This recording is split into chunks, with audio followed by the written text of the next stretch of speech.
네, 안녕하세요. 해커스 한국사 안지영입니다. 해커스 한국사 능력 검정 시험 한 권 합격 심화편 진행하고 있고 조선시대에 하고 있는데 이제 조선시대 정치사 파트 들어오면 내용이 좀 많아집니다. 오늘 우리가 볼 내용도 좀 많은 내용을 4페이지 정도로 응축을 해놨기 때문에 내용이 적지는 않을 거예요. 그래서 여기 있는 거 말고도 항상 말씀을 드리지만 여기에 있는 것보다 내용이 더 많아요. 내용이 많아서 혹시 이거를 학습을 하는데도 이해가 좀 되지 않는 부분이 있으면 추가적으로 꼭 찾아보고 확실하게 이해를 하고 나서 문제 풀이를 하는 거를 권장을 좀 드릴게요. 붕당 정치가 나옵니다. 조선 후반의 정치가 굉장히 복잡한데 가장 어려워하는 파트 중에 하나죠. 이제 붕당이 나뉘게 되고 서로 간의 세력 다툼을 하는 그 와중에 여러 가지로 쪼개지게 되는데 그거 자체를 물어보진 않아요. 그거 자체를 물어보진 않고 그걸 추정할 수 있는 사건이나 사료를 던져주고서 이거를 실제 문제에 응용을 하는 방식으로 나오기 때문에 이렇게 계보도를 직관적으로 그린 거에 대해서 문제가 나오지는 않는다. 그러니까 여러분들이 이거를 어떤 계보라고 생각을 하지 마시고 그냥 여러 개 사건이 포도송이처럼 좀 같이 매달려 있다고 생각을 해주시고 전체적인 걸 좀 봐주시면 좋을 것 같아요. 네, 붕당 정치를 보겠습니다. 사실은 붕당 자체가 나쁜 건 아니에요. 붕당 자체는 뜻이 맞는 사람들끼리 같은 당을 이루어서 건강하게 충돌을 하는 뭐 오늘날의 정당 정치하고도 사실은 되게 유사한 건데 이게 변질이 돼서 나중에 문제가 됐던 거죠. 건강하게 충돌을 해야 되는데 자기네 붕당만 가지고 뭔가를 하려다 보니까 쓸데없는 소모전이 이제 되고 뭐 음해를 하게 되고 그러다 보니까 여러 가지 충격적인 어떤 역사 사건들이 발생을 하게 되는 거예요. 그래서 붕당 정치가 진행되는 과정을 한번 보면 자, 광해군 때부터 한번 좀 볼게요. 우리가 이전에 선조 때 이미 동인 서인으로 나뉘게 되면서 붕당이라는 게 발생을 해요. 그러다가 이제 광해군 때로 넘어오면 광해군을 지지했었던 쪽을 우리가 북인이라고 합니다. 북인인데 이 북인들이 좀 강경한 면이 좀 없잖아 있죠. 그래서 광해군을 밀면서 그 나중에 북인하고 다른 쪽에 남아있는 서인이나 남인 같은 다른 사람들을 완전히 배제를 해버리고 전국을 완전히 주도를 했는데 이러면 반발이 생기죠. 이거를 철저하게 다른 붕당에 올라오는 걸 막아서 이런 일이 생겼기 때문에 나중에 서인들이 모여서 인조반정을 일으켰을 때 당연히 북인들 가만히 두지 않겠죠. 공조원이 아니고 축출하는 방식을 뜻하게 돼요. 그래서 축출이 되고 나서 북인은 이제 없어집니다. 광해군이 완전히 몰락을 하고 나면 북인은 같이 없어진다고 이해를 해주시면 될 것 같고요. 그리고 인조가 등극을 해요.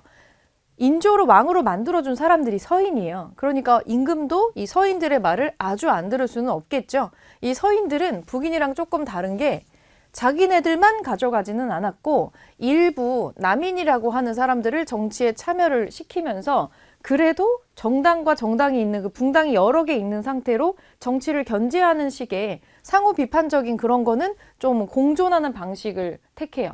그래서 북인들이 단독으로 갔던 것보다는 조금 나아지는 모습을 보이기는 하는데 원래 이런 거 하려고 붕당이 여러 개 있는 거예요. 한 당만 있으면 그건 독재죠. 그런 건 정당이라고 사실 부를 수가 없죠.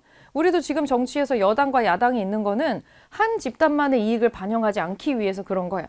여기는 그런 모습이 조금은 좀 보이고 있는데 자, 인조 뒤에 효종으로 넘어가게 되면 우리가 여기에 요때 병자호란 이런 거를 또 겪게 되면서 내부적으로 여러 가지 어려움에 봉착을 좀 하게 됩니다. 그래서 효종 때 뭐가 진행이 되냐면 자, 북벌이라는 거가 추상적으로 제기가 돼요. 이걸 왜 추상적이라고 하냐면 현실 가능성이 없었기 때문인데 효종은 이거를 명분으로 내세워서 사실은 인조의 눈에 든 거나 다름이 없는 사람이라 이 북벌이라는 거를 추진은 해요. 추진은 하지만 북쪽을 정벌한다는 거니까 지금 청나라를 정벌하겠다는 건데 그럴 만한 상황이 아니에요. 우리는 청나라의 눈치를 보면서 이때 그 한양도성의 성벽에 돌도 하나 교체를 못하는 상황인데 당연히 공개적으로 북벌을 추진한다는 건 말도 안 되는 일이고 그냥 쉬쉬 하면서 북벌이라고 하는 거를 준비만 해요. 이게 군대를 뭐 채운다든지 이런 식으로 준비만 하는데 실제로 진행이 되지는 못했어요. 이거는 뭐랄까 그냥 우리가 자존심에 굉장히 지금 상처를 입은 상태인데 그걸 우리들끼리 좀 치료하는 방법 중에 하나였고 물론 진짜로 하고 싶긴 했겠죠. 언젠가. 근데 이때는 아니었다. 나중에 우리가 성벽 좀 수리하고 청나라에 뭐 이것저것 요구하고 하는 그런 시점이 되는 거는 조금 더 시간이 더 흐른 뒤에요. 효종 때는 아니에요. 그래서 명분만 있는 북벌이에요. 명분만 있는. 그런데 이거를 놓고서 서인과 남인들이 이제 트러블이 발생을 하는 거예요. 서인 쪽은 약간 완전히 북벌 쪽이에요. 북벌해야지. 저 오랑캐들한테 당한 거 갚아줘야지. 요런 쪽이고, 그러니까 현실성이 좀 없는 거죠. 그리고 남인들은 지금 그럴 때는 아닌 것 같은데, 그리고 배울 건 좀 배워야지. 요렇게 되면서 여기 인조 때에는 서로 상호 비판하고 공존하고 선을 넘지 않는 선이었는데, 여기서 좀 트러블이 강하게 몇 번 발생을 하게 되는 거예요. 그러면서 둘이 계속 충돌을 일으키게 되는 거죠. 그러면서 계속해서 나오는 충돌이 여기에 나와요. 얘네 둘이 어떻게 충돌하냐면 이미 여기서 의견이 갈렸어요. 북벌을 하냐 마냐에서 의견이 1차로 갈리게 되고 그 뒤부터 사사건건 이제 부딪히는 거죠. 이때부터 나오는 싸움의 특징이 뭐냐면 어떤 토픽을 놓고서 정말 이것 때문에 싸운다기보다는 이들이 생각하는 그런 것들이 전부 다 반대로 치닫게 돼서 반대를 위한 반대, 약간 이런 걸 하면서 계속해서 쓸데없는 탁상공론을 하게 되는 거죠. 그 대표적인 싸움이 예송 논쟁이에요. 예송. 지금 우리의 상식으로 되게 이해하기 힘든 건데 예송이 뭐냐면은 현종 때, 자, 현종이 임금으로 등극을 하고 나서 초반에는 별로 이제 힘이 없을 때죠. 자, 나중에 효종과 효종의 비가 사망을 했을 때 장례식을 하죠. 장례식을 하는데 지금 어떻게 보면 아들과 며느리가 사망은 했지만 어머니가 살아남은 케이스란 말이에요. 그래서 요 대비가 상복을 얼마 동안 입을 것이냐를 놓고서 싸우는 거예요. 굉장히 쓸데없죠. 자, 남인과 서인 간에 이 의식을 어떻게 할 거냐는 복상 문제에서 트러블이 발생을 해요. 어떻게 싸우냐면 이게 2번 발생합니다. 2번. 첫 번째로 효종이 사망했을 때. 효종이 사망했을 때 발생했다는 건 현종이 임금으로 등극한 지 얼마 안 된 때예요. 아직 별로 힘이 없어요. 그리고 이 사람이 등극해서 어느 정도 정치를 좀 익히고 왕으로서의 권한을 조금 이제 회복을 했을 때 그때 2번째 예송이 발생을 해요. 효종의 비가 사망을 하면서.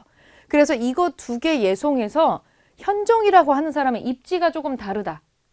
이걸 생각을 해주시고, 자, 1차 예송, 기해 예송을 볼게요. 저 기해라는 걸 너무 암기를 하진 않으셔도 돼요. 그냥 그 해에 붙는 연도가 있죠. 뭐 그거에 붙여가지고 얘기한 거기 때문에 1차와 2차를 구별만 하시면 됩니다. 자, 효종이 사망을 합니다. 이 현종 입장에서는 아버지가 죽었죠. 이제 효종이 사망한 다음에 이 1차 예송이 뭐냐면, 자, 이제 자의대비가 상복을 얼마나 입느냐. 서인은 뭐라고 했냐면 서인의 머리 정도 되는 사람이 송시열이에요. 이 사람이 약간 싸움에 항상 핵심에 있는 사람인데 이 사람은 신하의 어떤 힘을 조금 강하게 추진하려고 했었던 사람이에요.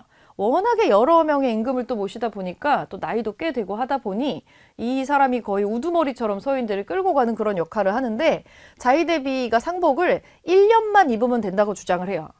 그런데 남인은 반대로 무슨 소리냐? 3년 꽉 채워서 입으셔야지. 이게 무슨 차이냐면 지금 효종이 장남이 아니란 말이에요. 소현세자라고 장남이 있었어요. 소현세자. 들어보셨죠? 근데 원래 소현세자가 왕위 계승권자였는데 이 사람이 의문사를 하잖아요. 그리고 나서 둘째 아들인 차남인 효종이 얼레벌레 임금이 된 건데 송시열은 그러니까 어떤 입장이냐면 임금이라고 해도 장남, 차남은 구별을 해야 되니까 차남이 승계했으니까 적장자하고 똑같이 입으면 안 된다는 거예요. 그래서 1년만 입자예요. 이건 어떻게 보면 효종의 정당성을 조금 지적하는 거죠. 그래서 이렇게 나오고 남인은 이거는 이제 현종으로서는 요걸 하고 싶었을 거예요. 무슨 소리 하는 거냐. 어떻게 임금을 똑같이 보냐. 그리고 둘째 아들이어도 임금이 됐기 때문에 적장자랑 똑같이 봐야 된다. 그러니까 3년 입으셔야지. 이게 또 들으면은 그래 저러고 싸울만 하네 라고 납득은 되지만 뭘 또 이렇게까지 하는 생각이 든단 말이에요. 이걸로 둘이 박터지게 싸웁니다. 근데 이때 당시에 현종은 별 힘이 없어요. 당연히 우리 아버지 장남처럼 해주고 싶지만 아직은 나도 힘이 없고 남인이 조금 밀리는 상황이라서 서인의 손을 들어줍니다. 얘네가 이겼어요. 그래서 1년만 상복을 입어요. 그런데 시간이 좀 지나가지고 효종의 비가 사망을 했을 때 이제 현종도 어느 정도 왕권이 좀 있거든요. 근데 요때에 이제 2차 예송이 발생을 한 거죠. 또 이제 상복을 어떻게 입느냐를 놓고서 또 싸움이 난 거예요. 서인은 이전과 마찬가지로 뭐라고 했겠어요? 차남이잖아. 차남이니까 9개월만 입으면 돼. 9개월만. 며느리 상복을 원래 그렇게 입으면 돼. 차남 며느리는. 그런데 남이는 또 한결같이 뭔 소리니? 우리가 그때도 얘기했잖아. 1년 채워가지고 입으셔야지. 장남이랑 똑같다니까 하고 또 똑같은 걸로 싸우는 거예요. 근데 이번에는 여기 손을 들어주죠. 이제는 내가 힘도 좀 있고 요거 듣기 싫겠죠. 자기 아버지 정당성을 이렇게 인정 안 한다는 건 본인의 정당성을 인정하지 않는다는 거하고도 사실은 좀 일치하는 게 없잖아 있어요. 그러니까 궁극적으로는 본인의 왕권을 위해서도 나아가선 자기 아들의 미래의 왕권을 위해서도 요 남인의 손을 들어주는 게 맞는 거죠. 그래서 두 번째 예송에서는 남인이 이기게 돼요. 그래서 남인이 조금 승리한 상태에서 이제 판세가 바뀌어가지고 얘네들이 전국을 살짝 주도를 하는 그런 모습이 또 나오게 되죠. 그럼 아직 서인이 없어진 게 아니기 때문에 얘네는 호시탐탐 또 기회를 노리는 그런 상황이 지금 발생하는 거예요. 자, 그렇게 해서 또 왕권이 바뀌는 그 단계로 넘어가 볼게요. 지금까지 현종을 보셨고요. 자, 밑에 숙종 시기로 가겠습니다. 여기도 또 만만치 않은 무슨 일이 지금 많이 벌어지고 있죠. 환국의 전개와 숙종. 여기 날개 설명에 환국이 나와요. 이거는 우리가 공기 같은 거 이제 환기한다 그러잖아요. 아예 그냥 어떤 판을 완전히 뒤집어 엎어버리는 거를 환국이라고 해요. 이게 숙종의 특징이에요. 숙종이라고 하는 사람이 굉장히 카리스마가 있고 임금치고 능력도 굉장히 출중하고 빠르게 자기의 왕권을 안착시킨 사람이라서 대단한 사람이긴 한데 한 성격 했던 거예요. 이 사람은 그냥 확확 그냥 바꿔버립니다. 자기가 좋아하는 상대와 그렇지 않은 상대에 대해서 손바닥 뒤집듯이 이거를 자주 했어요. 이 사람이 환국을 할 때마다 쓸려다가 죽은 사람들이 되게 많고 여기에 공통점은 뭐냐면 한 3번의 환국이 일어나잖아요. 근데 이 3번의 환국이 일어날 때마다 가장 득을 보는 건 누구냐? 임금이에요, 임금. 임금이 누구 손을 들어주느냐? 그러면 얘네들은 지금 이걸로 희비가 엇갈리는데 이 환국을 할 때마다 이 목숨줄을 쥐고 있는 거는 임금이기 때문에 환국을 할 때마다 왕권이 세지는 거예요. 실제로는 누구의 손을 들어주느냐 이거는 크게 중요하지 않았을 수 있어요. 왕이 정치의 어떤 정점에 서는데 굉장히 중요한 효과를 발휘했던 게 이 환국이라는 스타일의 통치 방식입니다. 요거를 좀 이해를 해주시고 이 사람은 이거 왕권 강화하려고 한 거예요. 그러니까 이거를 왜 했느냐는 사실은 굉장히 자잘한 이유가 되는 거겠죠. 왕권 강화를 위해서 굉장히 편당적인 이게 뭐예요? 일방적으로 한쪽만 몰아가지고 손을 들어준다는 거죠. 자, 경신환국이 있고 1차, 2차, 3차인 거예요. 기사환국, 갑술환국이 있는데 첫 번째 환국은 어떻게 일어났냐면 아까 우리 여기 위에서 남인이 승리해가지고 조금 이제 위로 부상을 했잖아요. 왕권을 지지해주면서 그러면서 남인들이 굉장히 성장을 많이 하는 거예요. 숙종이 임금이 되고 나서도 남인이 우세한 입장이에요. 그러면 여기에서 왕권 강화를 주장했었던 남인들은 대단한 대접을 좀 받았었겠죠. 그 남인의 우두머리가 되는 사람이 허적이라는 사람이에요. 근데 이 사람도 권력에 좀 취했던 것 같아요. 무슨 일이 벌어지냐면 왕실에 있는 천막을 허락도 안 받고 그냥 갖고 간 거예요. 근데 뭐 천막 좀 꺼내 썼다고 뭐 이게 대단한 문제인가? 라고 생각할 수 있는데 이게 그냥 천막이 아니고 그 유막이라 그래서 기름을 먹인 천막이에요. 그러니까 비가 와도 방수가 되는 뭐 지금도 우리 그 천막 치고 행사 같은 거 하잖아요. 그런 건데 본인 집안 행사가 좀 있었던 거예요. 뭐 어머니 생신잔치인가 뭐 그랬을 텐데 이게 유막이 아무 집이나 갖고 있는 게 또 아니고 왕실 유막이 되게 크고 좋잖아요. 그래서 자기 집 생일잔치에 그거를 윤허를 얻지 않은 상태에서 그냥 창고에서 갖고 오라고 한 거예요.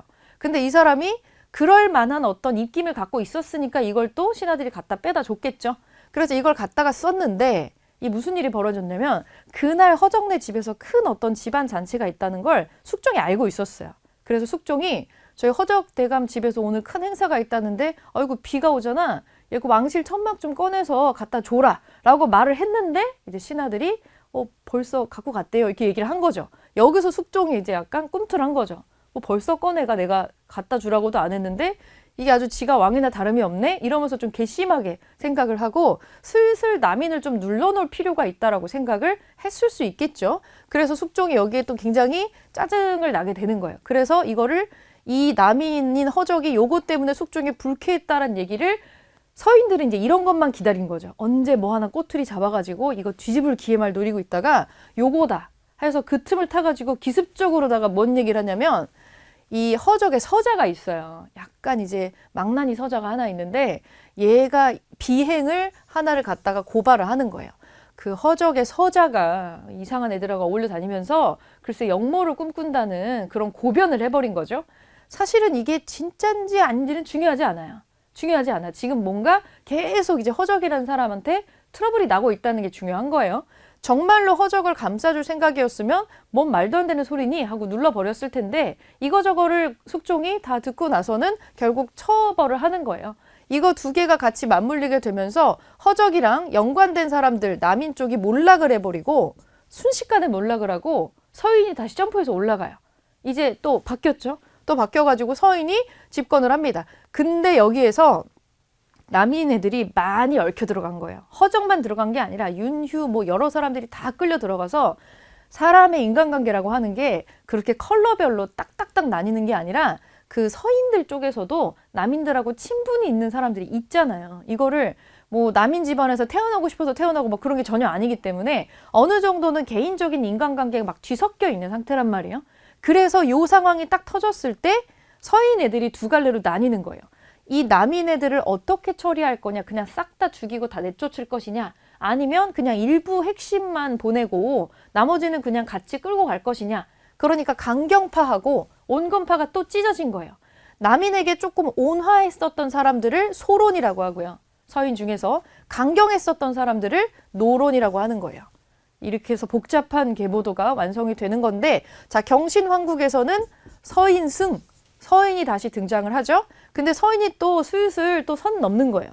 슬슬 선을 넘고 있고, 사실은 요 서인이 정권을 잡고 있을 때 왕비가 서인 쪽에서 나와요. 인현왕후가 서인이에요. 그러면서 이게 전반적으로 맞아 떨어지는 감이 없잖아 있는데 슬슬 이제 숙종이 서인이 또 너무 크니까 요거 한번 또 눌러줘야겠는데 요 생각을 하는 거죠. 그래서 무슨 일이 일어나느냐?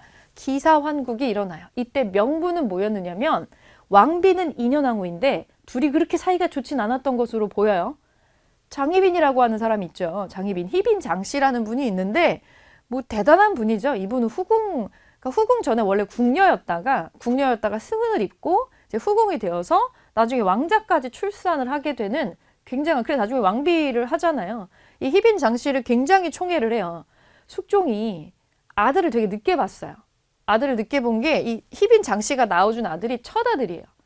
그래서 이게 너무 기뻐가지고 이 첫 아들이 딱 태어났을 때 이때가 숙종이 28인가 그래요. 근데 조선시대 치고는 애를 늦게 본 겁니다. 이때면. 왜냐면 결혼은 진지게 일찍 했고 후궁이랑 왕비까지 다 있는데 아들이 이때 처음 태어나니까 너무 기쁜 거죠. 그래서 희빈 장씨가 낳은 아들을 원자로 책봉하려고 했어요. 이것 때문에 또 문제가 생긴 거예요. 원자가 뭐냐면 옆에 원자 있죠.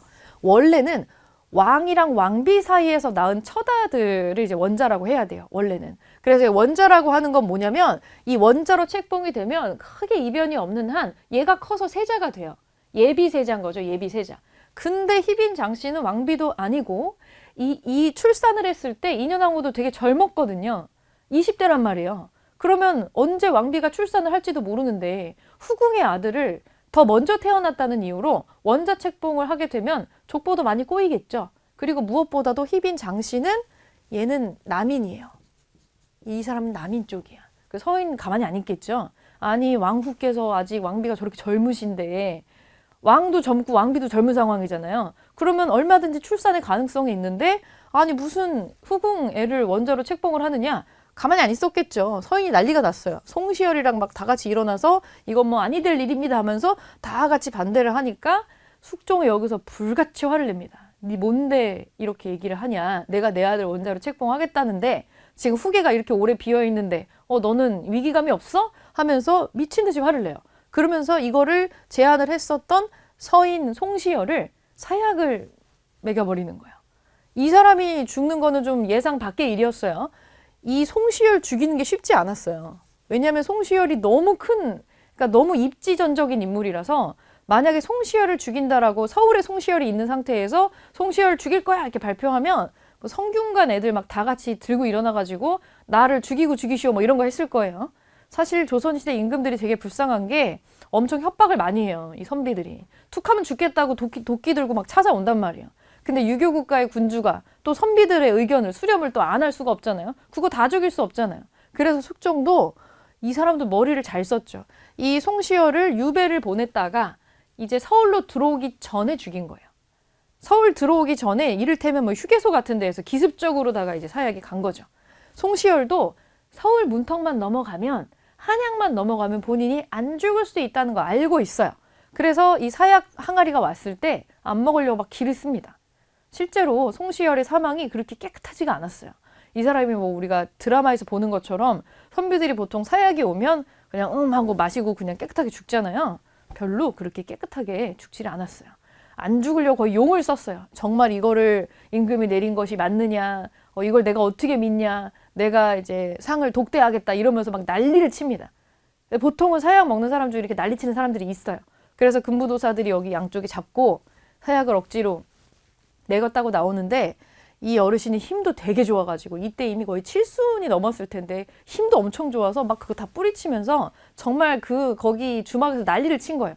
난리를 쳐가지고 그 주막 문짝을 떼가지고 이렇게 찍어 누른 다음에 거의 입에다가 쏟아 부었다고 나와요.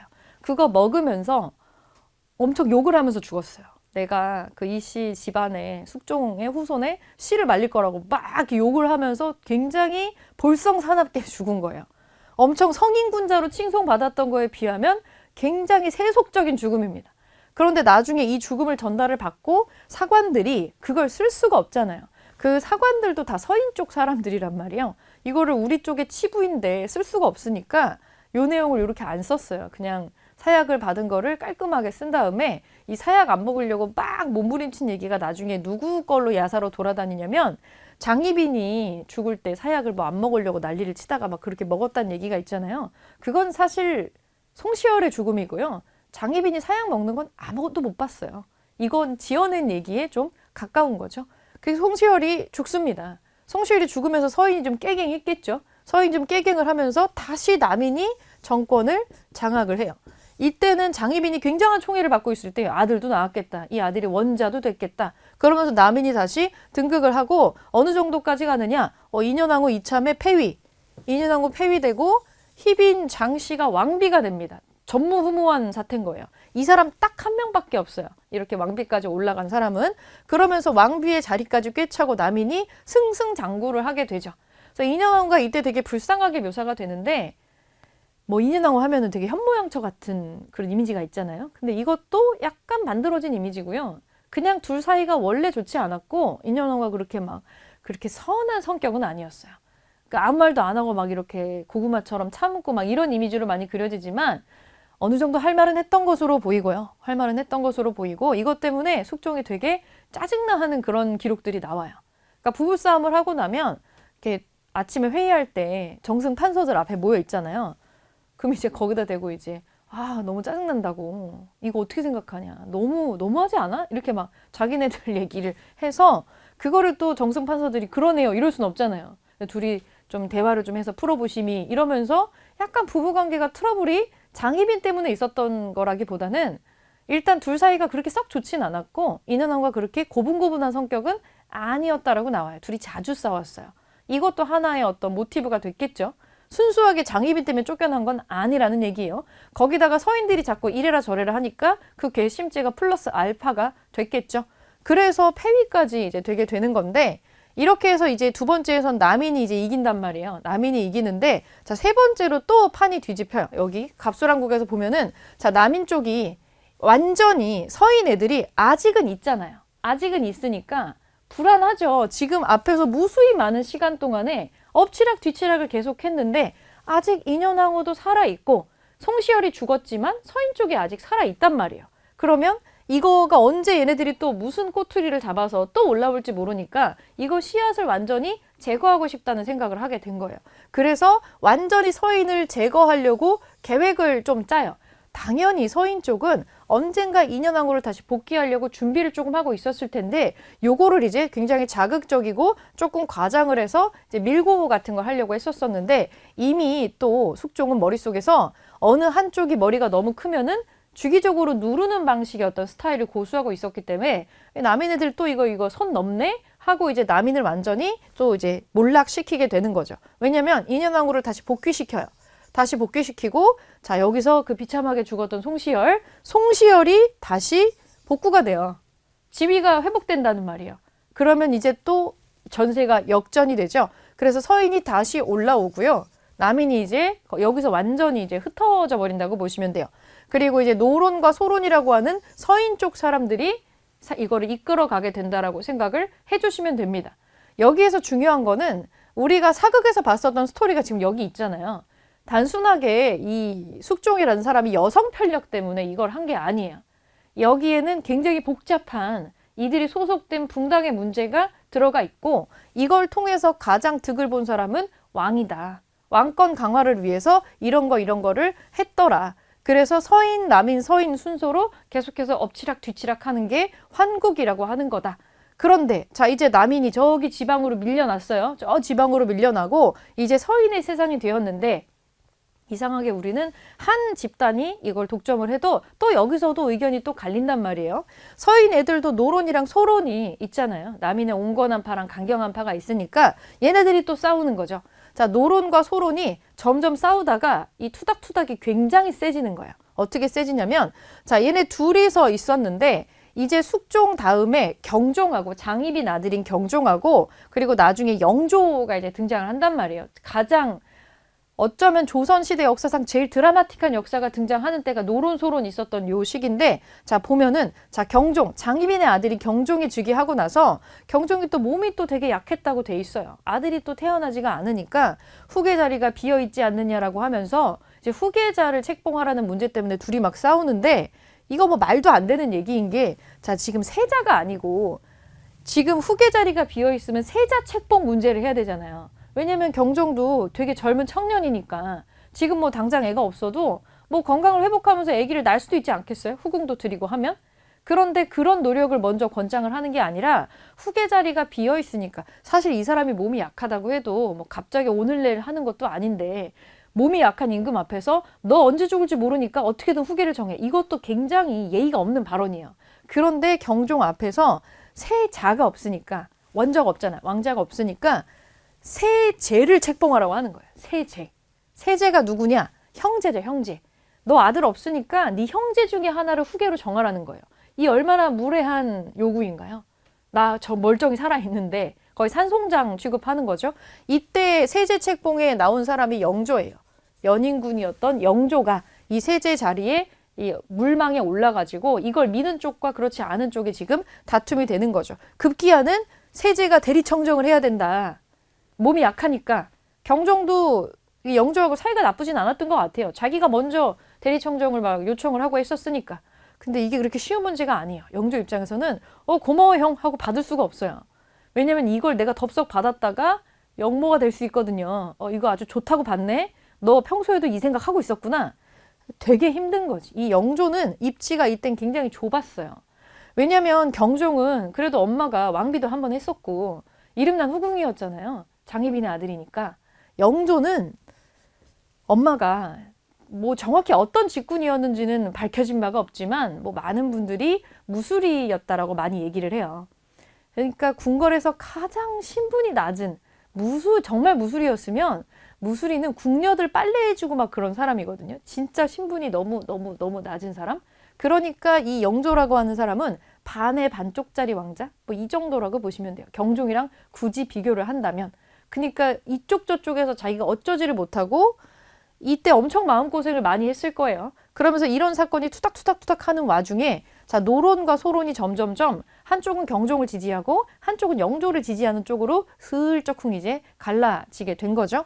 그래서 어떻게 되느냐? 자, 두 번째로 신임사화라는 게 나오는데, 자, 이후 영조가 되는 연인군의 세제 책봉의 문제와 대리청정의 문제를 놓고서 소론과 노론이 서로 트러블이 이제 나는 거죠. 경종을 지지했던 소론과 연인군을 지지했던 노론이 이제 요거 사이에서 실권을 장악하는 문제가 나온 거예요.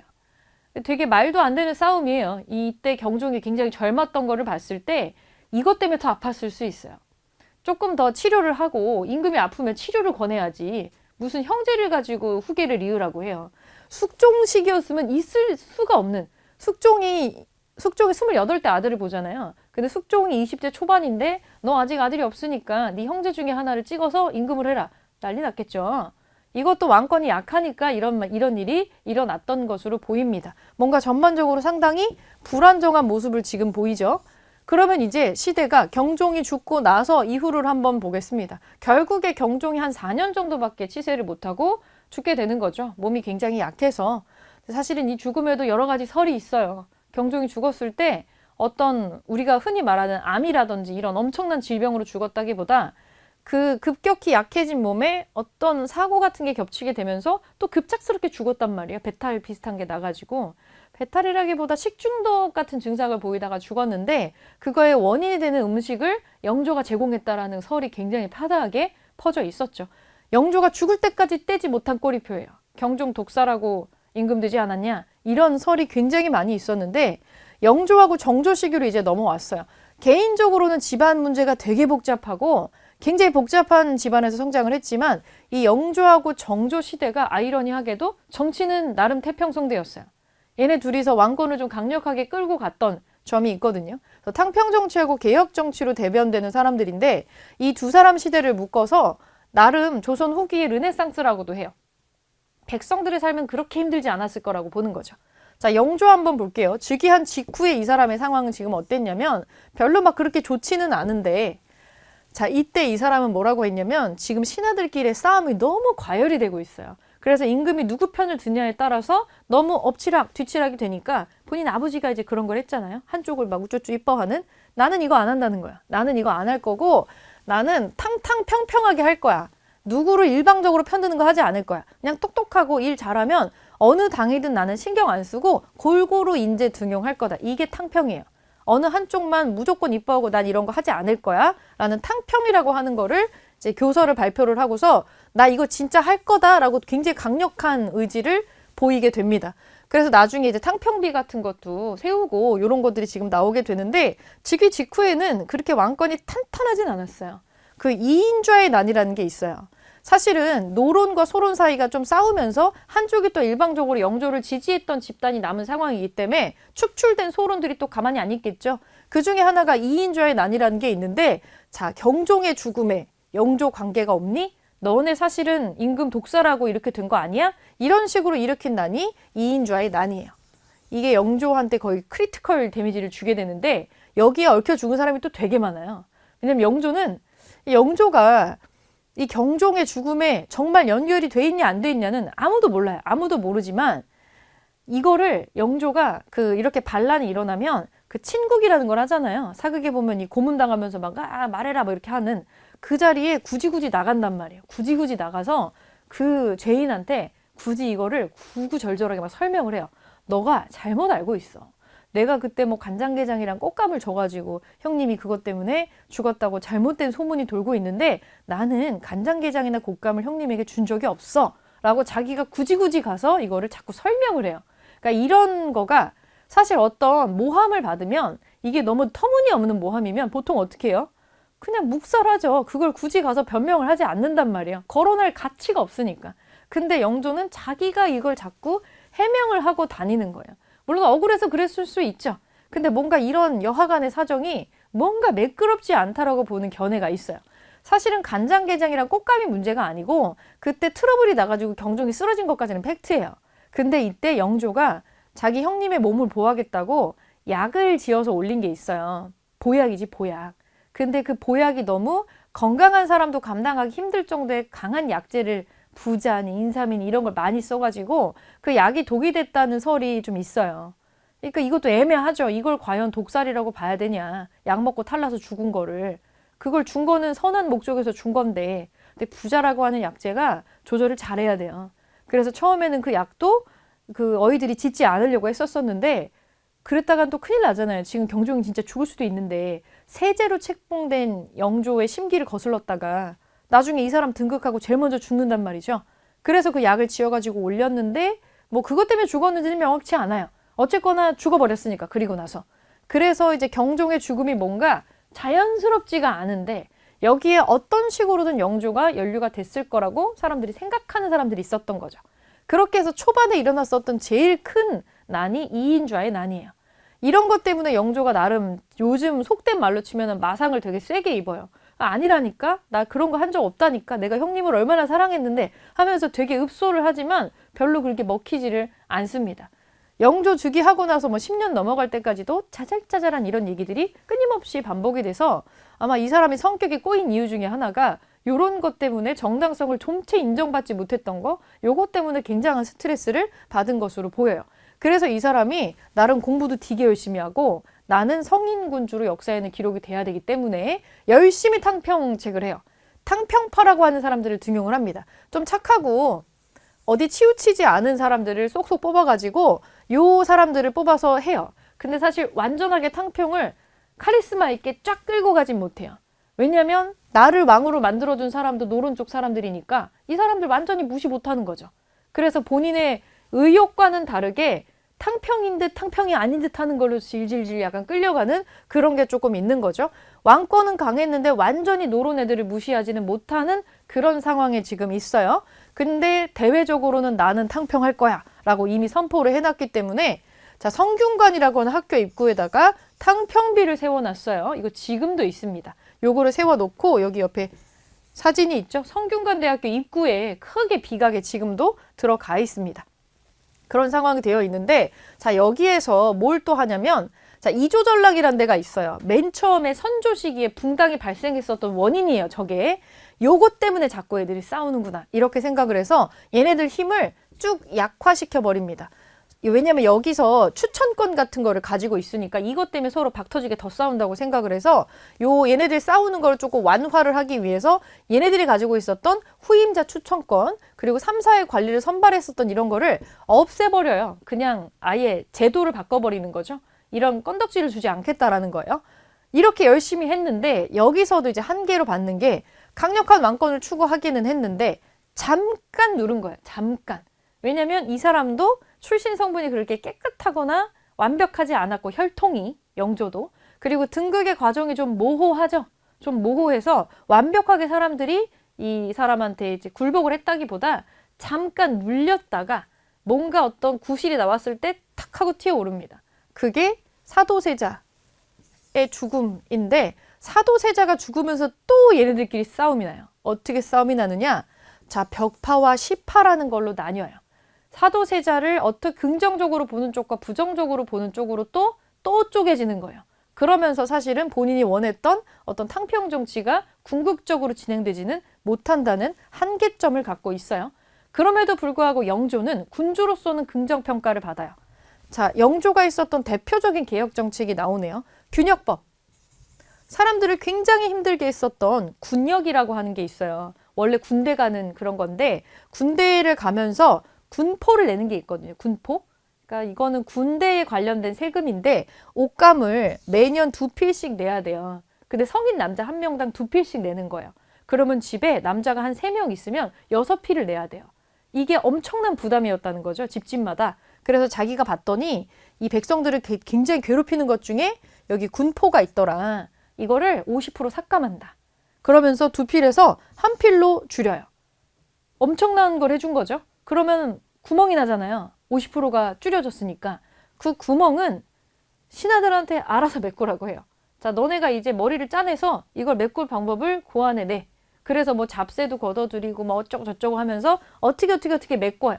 그러면서 도라는 갑니다. 이게 돌아갔다는 거는 너무 많이 걷고 있었다는 거예요. 그래도 도라는 간다는 걸 보면. 그래서 이것 때문에 사람들에게 평가는 나쁘지 않아요.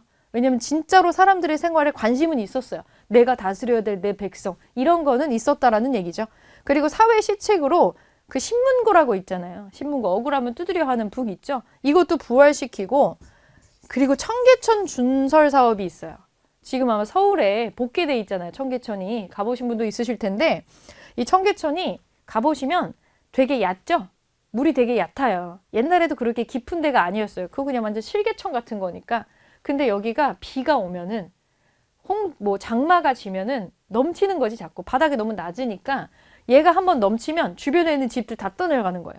매년 홍수가 반복되고 매년 이지민이 발생을 해요. 이것 때문에 한성부에서는 너무 골치가 아파서 이것 때문에 굉장히 노력을 엄청난 한계점을 갖고 있었는데 아예 근본적으로 고쳐야 된다고 생각을 한 거예요. 청계천의 깊이를 깊게 만들면 될 거 아니냐. 바닥을 파는 공사를 한 거죠. 쉬운 공사는 아니었는데 아예 관청을 하나 설치를 해가지고 준설 작업이 무사히 완료가 되어서 더 이상 홍수가 나도 청계천이 무너지지 않게 됩니다. 이거 굉장히 큰 과업으로 평가를 받고 있고 본인 스스로도 내가 정치하면서 제일 잘했던 거가 요거야 라고 얘기한 것 중에 하나가 청계천이에요. 균역법이랑 청계천 본인이 꼽은 나의 치적이에요. 근데 이거는 좀 자화자찬도 있지만 실제 잘한 거라고 평가를 받는 거라고 보시면 돼요. 그리고 책도 많이 썼는데 백과사전 하나 편찬하고요. 동국문헌비고라고 있고 법전을 한번 리뉴얼해가지고 크게 편찬을 합니다. 이건 뭐랑 연결해서 기억해 주시냐면 조선시대 후반이잖아요. 뭔가 생긴 게 많겠죠. 이거 한번 나올 때가 됐어요. 그리고 법전도 처음에 만들었던 경국대전에서 없어진 거랑 뭐 새로 추가된 거랑 안 맞는 거랑 뭐 이런 게 생겼어요. 그런 걸 정비할 필요가 생긴 거죠. 그럼 그걸 왜 영조 시기에 하느냐? 영조의 치세기가 가장 길었잖아요, 후반부에. 그러니까 이 사람이 이제 긴 치세기를 하다 보니까 이제 이런 거 정리 한번 할 때가 됐군 해서 정리를 한 거예요. 영조가 치세 기간만 52년인가 그래요. 치세를 한 기간만 52년이에요. 30이 넘어서 임금이 됐는데 왕 노릇을 50년을 넘게 했다면 나이가 벌써 계산이 되죠. 최장수한 임금이죠. 이 영조의 기록적인 것 중에 하나. 이분이 83세까지 사셨어요. 이렇게 오래 산 임금이 없어요. 그래서 치세기간이 가장 길어요.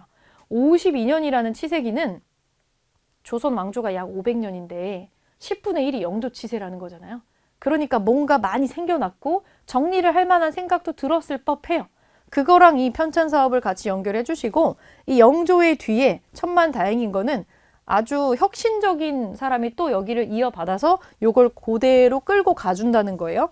아마 정조가 영조보다는 우리한테 조금 더 익숙할 건데 정조도 자기 할아버지랑 마찬가지로 탕평 정치를 합니다. 탕평 정치를 하는데 이 사람은 왕세손 시절부터 남다른 뭔가를 보이긴 하거든요. 왜냐면 자기가 꼬꼬마일 때부터 자꾸 거기 국회의원들이 싸우는 걸 계속 본 거예요. 여기 시파하고 벽파가 얼마나 박터지게 싸우는지를 아주 어릴 때부터 봤어요. 자, 시파랑 벽파 한번 볼게요.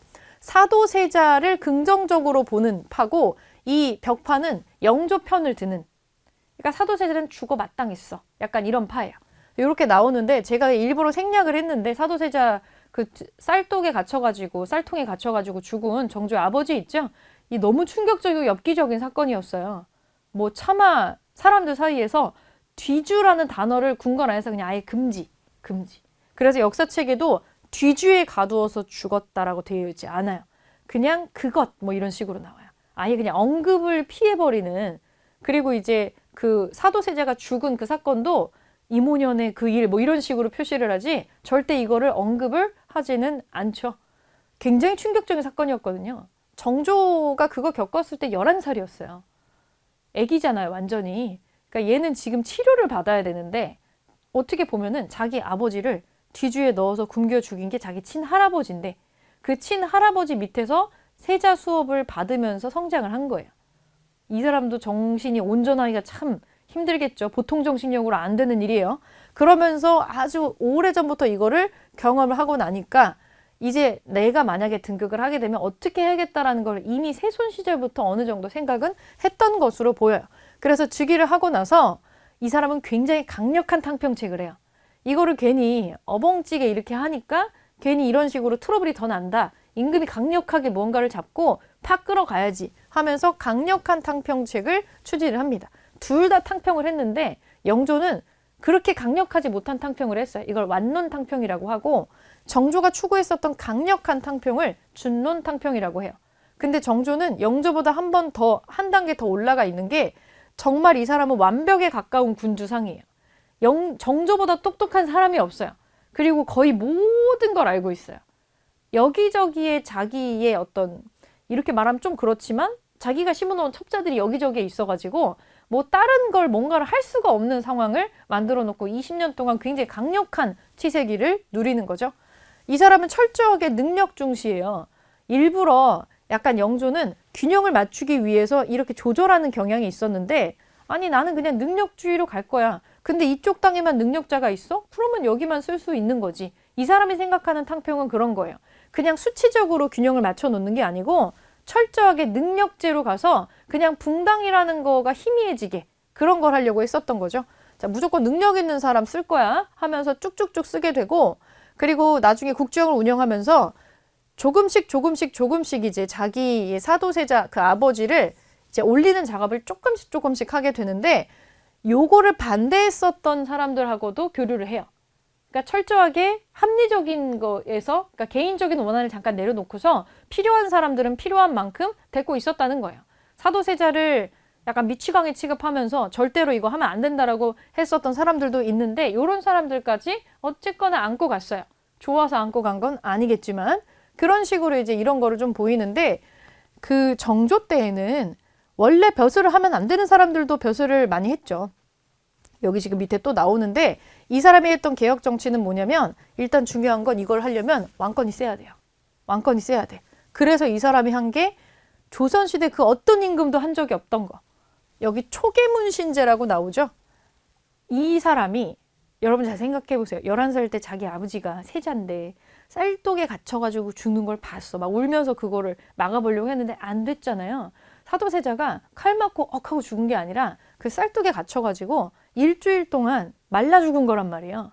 그 일주일 동안 그 앞에 맨날 갔어요. 이 정조가. 애기가. 여기서 이 사람이 얼마나 간절하게 누군가 이거 좀 말려줬으면, 좀 꺼내줬으면. 근데 아무도 안 꺼내준 거잖아요. 그 많은 신하들이. 그래도 세자인데. 여기서 아마 굉장한 쇼크를 받았을 수 있거든요. 그래서 이 사람이 사람을 못 믿어요. 정조가 사람을 참 못 믿어. 자기 자신밖에 믿지 않았어요. 이 사람은. 엄마도 못 믿고. 그래서 임금이 됐을 때 무엇보다 필요한 건 내가 죽으라면 죽을 수도 있는, 내가 정말 믿을 수 있는, 내가 보고 뽑은 사람. 기존에 원래 벼슬 하고 있었던 사람들 말고 진짜 내가 보고서 확인하고 뽑은 애들로 갈아 끼우는 작업을 시작을 해요. 그래서 했던 게 초계문신제예요. 젊고 유능한 문신들이 있어요. 이제 막 과거 급제해가지고 뿅 들어오는 사람들 있죠. 요 사람들을 싹 모아가지고 저기 규장각이라는 데 데리고 가가지고 초계문신이라고 하는 걸로 선발을 해서 한 3년 정도 트레이닝을 시켜요. 자기가 만든 프로그램에. 이 사람들이 일하는 거 아니고 여기서 공부하는 거예요. 임금이 만든 어떤 인재 양성소에 들어가가지고 제 트레이닝을 막 받는 거죠. 그러면 정조가 원하는 인재상으로 나중에 탈바꿈을 하는 거예요.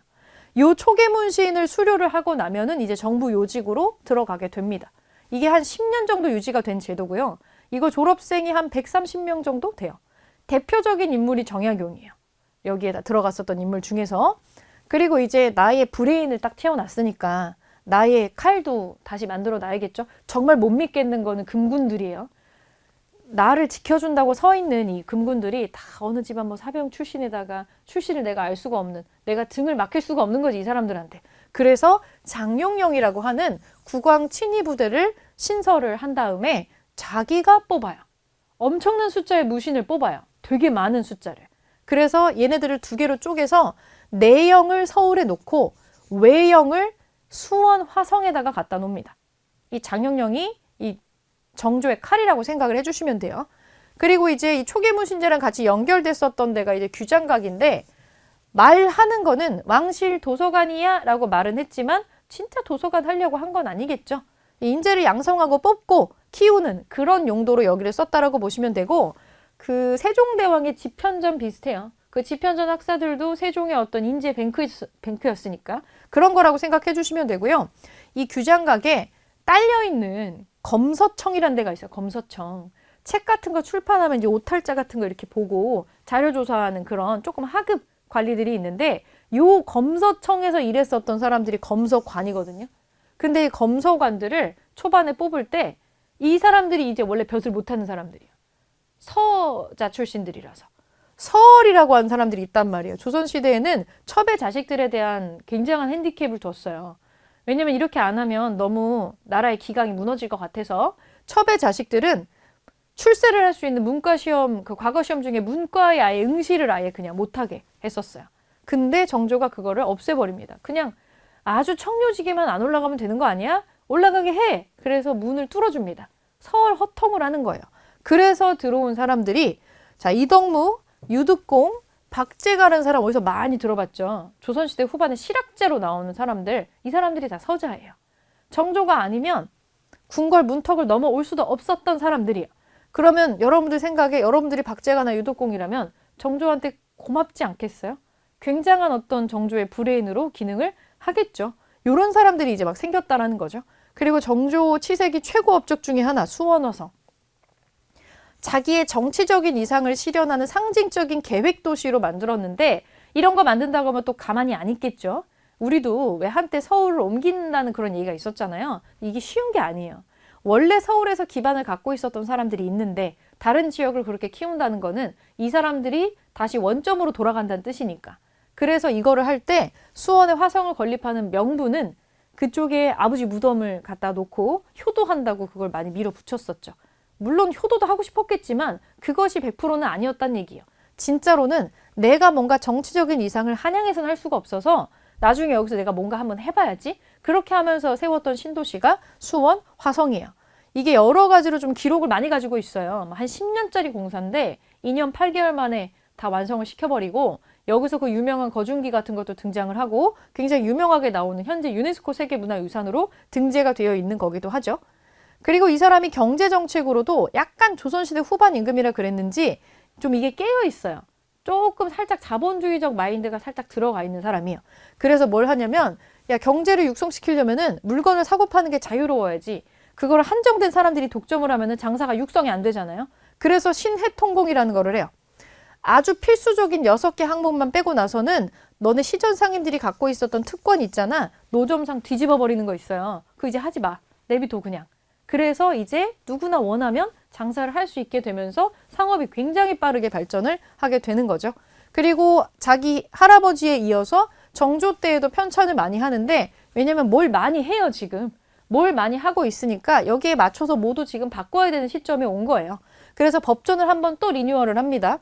대전 통편이라고 하는 걸로 크게 한번 법전을 리뉴얼을 하고요.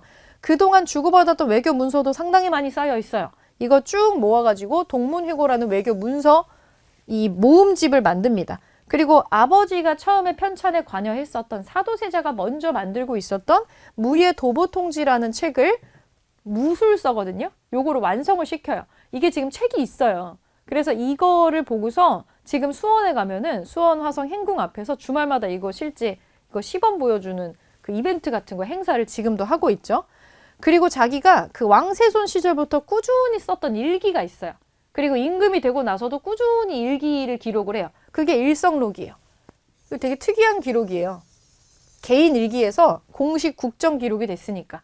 이것도 유네스코 세계 기록유산으로 들어가 있습니다. 이것도 이름을 좀 기억을 해주시면 좋을 것 같아요. 그러면 이제 그 세도 정치 시기로 좀 넘어가 볼 텐데 이때까지가 참 왕권이 강하고 좋았던 때고요. 이게 뭔가 트러블이 나는 시점이 요 시점이에요. 요러면서 지금 굉장히 많은 문제가 생기는 건데 자 여기 지금 보면은 원래 강력한 임금들이 등장하고 나면 그 다음에는 강력하지 못한 임금이 등장할 수 있어요. 왜냐면 너무 오래 눌려만 있으면 조금 이제 연약한 임금이 나왔을 때 이거 비집고 다 들고 일어나거든요. 그런 부작용이 났던 게 바로 이 세도 정치라는 건데 자 특정 소수 가문한테 권력이 다 집중되는 거를 세도 정치라고 해요. 그 가문을 세도가라고 하기 때문에 강력한 왕권을 행사했었던 영조와 정조가 죽고 나서 정조가 죽었을 때 너무 어린 순조가 등극을 하게 돼요. 그러면서 이 사람을 꼭두각시처럼 앉혀놓고서 이제 왕실의 외척들이 중심이 돼서 그러니까 왕의 장인어른 집안에서 이거를 쥐락펴락하면서 세도 정치가 되는 거죠. 우리 영조하고 정조가 있고 그 다음에 순, 헌, 철이 나오잖아요. 순종, 헌종, 철종이 나오죠. 요렇게 묶어서 우리가 세도 정치라고 해요. 너무 어리거나 아니면 완전 생뚱맞은 사람을 데리고 와가지고 임금 만들거나 하는 케이스였어요. 순조하고 헌종 같은 경우는 너무 어릴 때 임금이 됐고요. 철종은 헌종이 후사가 없이 죽어가지고 강화도에서 농사 짓던 사람 데리고 왔죠. 그러니까 아무것도 모르는 사람. 그러니까 모르니까 허수아비처럼 앉혀놓고 꼭두각시처럼 그냥 그렇게 있었던 거죠. 요러면서 요 3대에 걸치면서 굉장한 세도 정치가 진행이 됐고 엄청난 폐해가 진행이 됐었어요. 여기 순헌철이 지금 나오죠. 정조가 죽고 나서 이제 외척들이 어떻게 잡냐면 애가 너무 어리면 왕이 너무 어리면 그 왕실의 제일 어르신이 수렴청정이라고 하는 일종의 섭정을 해요. 발을 이렇게 들여놓고서 하는 건데 이거를 발을 들여놓고서 이 대비나 왕비가 진짜 한다기보다 그들의 아버지나 오빠들이 하는 거죠. 그러니까 왕실의 외척들이 득세를 하는 거고 자 국정의 상태는 정조 개혁 이전으로 다시 리셋이 됩니다. 다 리셋되고 정조가 총애했던 사람들 어떻게 됐겠어요? 다 와장창 되는 거죠. 정약용 뭐 저기 남도로 유배 가서 18년 동안 돌아오지 못하고 다시는 등극을 못하게 들어와서 뭔가를 하지를 못하게 되는 거죠. 그리고 이제 순조 시기에는 안동김씨 가문으로 이제 세도가가 있었고 자, 헌종은 여기는 더 심해요. 사실은 순조 밑으로 아주 똑똑이 아들이 하나 있었단 말이에요. 효명세자라고 있었어요. 효명세자. 너무너무 똑똑한 아들이 있어가지고 대리청정 잘하고 있었는데 이 사람이 22살인가에 거의 요절을 하죠. 이 사람이 요절해가지고 이 사람 아들이 나중에 헌종이 되는 건데 헌종은 몇 살에 임금이 되냐면 8살이었어요. 8살. 아무것도 모르는 초등학교 1학년인 거죠. 근데 이 헌종도 즉위하자마자 너무 어리니까 외척 가문이 요거를 대신 쥐락펴락 하다가 이 사람이 이제 나 이제 뭐 좀 해볼까? 라고 했을 때 20대 초반이 됐을 때 또 이 사람도 요절을 해요. 근데 이 사람은 아들이 아예 없는 상태에서 죽은 거죠. 그래서 철종이 등극을 하게 되고 이러면서 다시 안동김 씨가 다시 권력을 장악합니다. 외척 가문들이 여기서 쥐락펴락하고 있는 거를 보시면 되고 얘네들이 어떻게 정권을 쥐락펴락했느냐. 세도 정치를 어떤 식으로 하냐면 권력의 핵심이 모여있는 데에 그거를 자기들이 다 가져가면 돼요. 그 비변사라고 하는 기구가 이때 최고 국정기구였는데 여기 요직을 얘네들이 다 가져가 버리는 거죠. 당연히 부정부패는 만연했겠죠. 과거제도 아무 쓸데가 없어요. 사고 팔고 매관 매직하고 그냥 다 보는데 여기 우산 같은 거 되게 큰 거 탁 펼쳐놓고서 그냥 다 컨닝하고 막 쓰는 거예요. 그런 일들이 비일비재하게 일어났었고 세금 얼마나 말도 안 되게 걷었겠어요. 권력을 잡은 집단들이 돈을 버는 방법은 다 세금 착취거든요. 삼정의 문란, 이거 되게 혼란스럽다는 거죠. 토지세, 군역하는 거, 환곡 이런 거를 말도 안 되는 일들이 많이 일어났었어요. 그래서 농민들이 너무 지쳐가지고 세금을 내지 않아도 되는 스스로를 노비로 파는 경우도 굉장히 많아져서 그러면 세금을 내야 되는 이런 사람들이 없어지면 일단 국고가 비는 거예요. 그럼 국가가 약해지는 수순을 밟는 거죠. 그리고 막 여기에 설상가상으로 자연재해 같은 거 들고 막 하니까 사람들이 너무 힘들어서 왜 쥐도 궁지에 물리면 고양이를 물잖아요. 여기저기에서 농민들이 봉기를 일으키게 됩니다. 가장 큰 농민봉기 2개가 나와 있는데 첫 번째가 홍경래의 난이고요. 순조 시기에 일어났어요. 순조 시기에.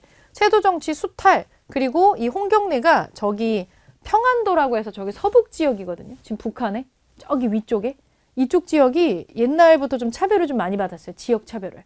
이쪽 사람들이 등용이 잘 안 돼요. 공부를 잘해도. 이런 거에 대한 울분이 좀 있었던 사람이에요. 홍경래가 몰락한 양반 출신이거든요. 그래서 이런 사람들을 모아서 왜 우리 차별하냐. 우리도 살기 힘들다. 그래서 사람들을 모아가지고 요 2사람이 중심이 돼서 안 그래도 먹고 살기 힘들었던 사람들까지 싹 모아가지고 봉기를 했는데 이게 굉장히 크게 일어나가지고 꽤나 쭉쭉쭉 등장을 했던 거예요. 여기 위쪽에 서북 지역을 거의 장악을 했었는데 정부군한테 결국에는 진압이 됐는데 이 정도 사이즈로 일어났던 게 후반에 이게 가장 컸어요. 이게 다음 농민 운동들에 굉장히 영향을 많이 준 사건이에요. 우리나라 한반도가 이렇게 있다고 치면은 얘는 위쪽에서 일어난 사건이고요. 시간이 한참 지나서 철종 때가 되면 여기 아래쪽에서 굉장히 큰 게 일어납니다. 경상도에서. 그게 임술 농민 봉기예요. 일어난 지역의 이름을 따서 진주 밀란이라고 하기도 해요. 여기 보면 경상도 우병사라는 백낙신이라는 굉장한 탐관오리가 있습니다. 이 사람이 말도 안 되는 수탈을 해요. 그래서 이 사람도 몰락한 양반 출신이었던 유계춘이 중심이 돼가지고 진주에서 엄청나게 크게 봉기를 했고 이게 약간 도미노처럼 전국으로 다라락 확산이 돼요. 정보가 너무 급해갖고 박규수라는 사람을 철종이 안핵사로 파견을 해요. 이게 뭐냐면 약간 검찰 조사관 같은 사람이에요. 얘네들이 그냥 봉기를 일으켰을 리가 없잖아. 봉기를 일으키면 주모자는 100% 죽거든요. 그거 감수하고 일으켰다는 건데 그럴 만한 사건이 있었을 거다. 얘가 뭐 문제 있는 거 아니니? 얘 한번 조사해봐봐. 해서 안핵사를 보냈는데 박규수가 이걸 또 제대로 조사를 한 거죠. 그래서 보고서를 올리니까 이게 얘가 말도 안 되는 수탈을 해가지고 그럴만 합디다 하고 이제 올린 거예요. 이게 문제가 많더라. 세금이 막 엉망진창이더라. 그래서 철종이 그러면 삼정의 문란을 원상복귀시키는 관청을 설치를 하고 우리가 이거 고쳐준다고 약속을 해. 얘네를 좀 달래라. 이렇게 해가지고 마무리가 됐죠. 근데 여태 이걸 통해서 돈맛을 본 사람들이 이거를 원상복귀하게 두겠어요? 그렇게 안 되겠죠. 그리고 철종도 힘이 없는 임금이잖아요. 삼정 이정청은 4개월 만에 없어져 버립니다. 그래서 근본적으로 해결을 하지는 못했지만 이제 사람들이 우리가 모여서 목소리를 내니까 들어는 주네? 라는 경험을 한번 한 거죠. 이게 나중에 후반부의 농민운동으로 계속해서 연결이 됩니다. 근데 전반적으로 뭐가 정신이 없죠. 순조부터 철종까지 이어지는 라인에서 정신이 없으면 사람들이 살기가 힘들어지면 종교에도 많이 빠져요. 옛날에 그 세기말 1999년에 이런 게 엄청 많았었는데 살기가 힘들면은 사이비 종교도 굉장히 많이 등장을 하게 됩니다. 새로운 사상들이 나와요. 사회가 혼란스러우니까 다 얘네가 정치를 못해서 그런 거라고 생각을 하잖아요. 정감록이라는 책이 엄청 유행을 해요. 요 책이 일종의 예언서 같은 건데 조선이 망하고 정씨가 왕이 된다 뭐 이런 거예요. 그래서 약간 이게 어디까지 신빙성이 있었는지 모르겠지만 이게 역사의 기록이 될 정도면 상당히 많은 사람들이 요거를 믿었고 그러기를 바랬을 수 있어요. 누군지 모르겠지만 누구라도 나와가지고 좀 이걸 좀 똑바로 고쳐놨으면 좋겠다. 이런 마음이 이런 거를 등장을 시킨 거죠. 그리고 미륵신앙, 불교 쪽에서 미륵신앙 나와요. 왜 옛날에 그 누구야? 궁예도 그랬잖아요.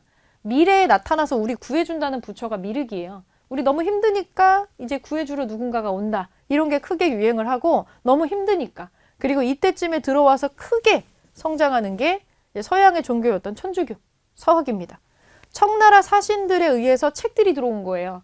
서양의 학문으로 소개가 됐었는데 우리나라의 진짜 특이한 점은 처음에는 이 뭐 성경 번역서겠죠. 이걸 갖고 와서 학자들이 서양 사람들은 어떤 생각을 가지고 살지 하고 이거를 연구를 하다가 자기네들이 신도가 돼버린 거예요. 우리는 자연 발생이에요. 그래서 누가 와서 신을 믿어요 이렇게 해서 한 게 아니라 연구하고 공부하다가 자연스럽게 신자가 됐어요. 그리고 내용을 보니까 좀 깨어있는 사람들한테는 이거야말로 우리가 꿈꿨던 그런 세상이거든요. 모두가 평등하고 다 소중하고 당연히 일반인들이 되게 좋아할 만한 내용이었겠죠. 천주님 아래 우리는 모두 똑같대. 다 소중하대. 엄청난 신자들이 생겨나게 됩니다. 근데 원래 천주교랑 개신교가 그 기독교 카톨릭 쪽이 서구 종교들이 제사 안 지내잖아요. 이게 좀 문제가 됐어요. 조상의 제사를 안 지내고 신주 모시는 거 이제 우상숭배라고 안 하거든요. 그래서 천주교 신자가 되면은 제사를 안 지내는 거지. 근데 막 장남이 제사를 갑자기 안 지내. 신주를 막 불에 태워서 묻어버리고 막 하면은 되게 거부감이 들 수 있죠. 이게 굉장히 정부에서는 문제라고 생각을 했어요. 그래서 정조 때 그 진산 사건이라고 있어요. 윤지충이라는 사람이 제사를 안 지내고 신주를 불태워서 땅에 묻는 사건이 있었는데 또 뭘 그렇게까지 했나 싶어요. 그때 사람들이 그러면 반감을 갖는데 이게 정부에까지 보고될 정도로 되게 충격적인 사건이긴 했지만 정조는 좀 현명했던 게 이거 가지고 꼬투리 잡으면 줄초상이 난다는 걸 알고 있고 그래서 이 사람들만 처형을 하고 조용히 이걸 묻었어요. 이 사건을. 그런데 정조 뒤에 순조 때에는 순조는 아무 힘이 없잖아요. 순조 뒤에 정권을 잡고 있었던 노론벽파라는 사람들이 요거를 꼬투리 딱 잡아가지고 옳거니 요걸로 우리 반대파 요놈들 잡기 위해서 요거를 쓰자. 왜냐면 남인 쪽에서 지금 천주교 신자가 많이 나왔단 말이에요. 그래서 얘네들을 다 이단으로 몰아가지고 싹 죽여버리는 천주교 박해, 신유 박해가 일어나게 됩니다. 이때 정약용 집안이 엄청난 피해를 받아요. 정약용도 유배를 갔고 그 정약용 형제들도 다 뿔뿔이 흩어져가지고 유배를 가게 되고요. 이때 사람이 좀 많이 죽거든요. 그래서 우리나라 신자 중에 그 황사영이라는 사람이 있어요. 황사영. 이 사람이 백서를 보내려고 하다가 걸린 거죠. 이게 뭐냐면 그 중국에 머물고 있었던 프랑스 그 신부한테 우리나라에 군대 보내달라고 하는 거였어요. 이렇게 많은 신자가 죽고 있어요. 도와주세요. 근데 이게 도의적으로 그 종교적으로는 그럴 수 있지만 남의 나라 군대를 갖고 와서 우리나라를 진압해달라는 거잖아요. 이거는 사실은 지금으로 치면 보안법 위반 같은 거죠. 중국에다가 군대를 보내서 우리나라에 뭘 밀어주세요. 이런 거랑 똑같은 거거든요. 그래서 이게 문제가 돼가지고 이거 나쁜 이건 종교도 아니야. 이거 완전 이단 놈들이고 다 역적들이다. 그러면서 거의 준역적에 달하는 탄압을 받게 됩니다. 그래가지고 계속해서 박해가 쭉쭉쭉쭉 이어지게 되고요. 매우 많은 사람들이 여기에서 죽게 된다라고 보시면 돼요. 우리나라 최초의 신부인 김대건도 체포돼가지고 처형돼서 사람들한테 이제 보여지게 되고 그러면서 이제 천주교는 공개적으로 믿으면 죽는다라는 그런 탄압의 시대로 들어가게 되는 거죠. 근데 여기에 사람들이 호응을 엄청 했잖아요. 여기에 반대되는 우리나라 사람들한테 만든 사상도 필요하다고 생각을 해가지고 만들어졌던 게 밑에 동학이에요. 이게 나중에 또 굉장히 성장을 합니다. 그러니까 그때 나와 있었던 종교에 좋은 거 다 모아가지고 만들었다고 생각하시면 됩니다. 최재우라고 하는 사람이 서학에 반대를 하는 우리도 좋은 거 있어 하고 만든 게 동학이고요. 똑같이 하늘님이라고 하는 하늘을 믿는데 자 시천주 인내천이라고 하는 평등 사상이 똑같이 드러나고요. 유교, 불교, 유불선을 바탕으로 민간 신앙에 좋은 것도 다 들어와 있어요. 좋은 거 모아가지고 만든 거예요. 그러니 얼마나 좋은 얘기를 많이 했겠어요. 민중들이 엄청나게 환영을 했고요. 엄청 널리 퍼지게 됩니다. 물론 정부는 왕 이외에 누군가가 추앙받는 걸 원하지 않기 때문에 당연히 사람들을 미혹을 해서 이상한 거 하는 이단이다 라고 지목을 해서 교주가 처형이 됩니다. 그런데 처형되면 이렇게 박해를 받으면 보통 종교들이 쭈그러드는 게 아니고 더 일어나는 경향이 있는데 2대, 3대로 연결이 되면서 계속해서 확장이 되고 아예 그냥 성경까지 만들어버려요. 기독교의 성경처럼 동경대전이랑 용담유사 같은 책까지 싹 정리를 하면서 교단을 운영하는 방식까지 시스템 정리까지 쫙 하면서 크게 확장이 됩니다. 그래서 이제 이렇게 되면서 동아까지 퍼지게 되니까 이제는 지금 이 상황이 어떤 상황이냐면 정부가 우리나라 왕권이 왕실이 사람들을 하나로 통합을 전혀 하고 있지를 못해요.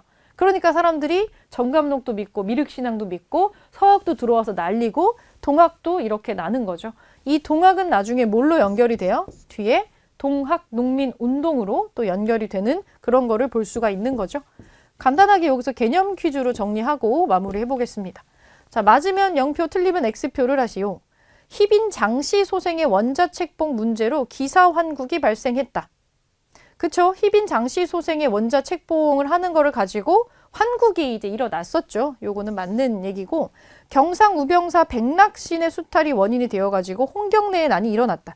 경상도잖아요. 경상도 이쪽이잖아요. 이쪽. 요쪽에서 일어난 거는 그 유계춘이 했었던 임술 농민 봉기고, 홍경래는 저기 윗동네 서북 쪽에 있었던 사람이에요. 아니에요. 천주교는 동경대전과 용담유사를 경전으로 삼았다. 천주교가 이거를 했나요? 용담유사하고 동경대전은 이거 동학이잖아요. 동학. 동학에 나오는 거니까 얘는 설명이 틀렸어요. 자, 오른쪽을 볼게요.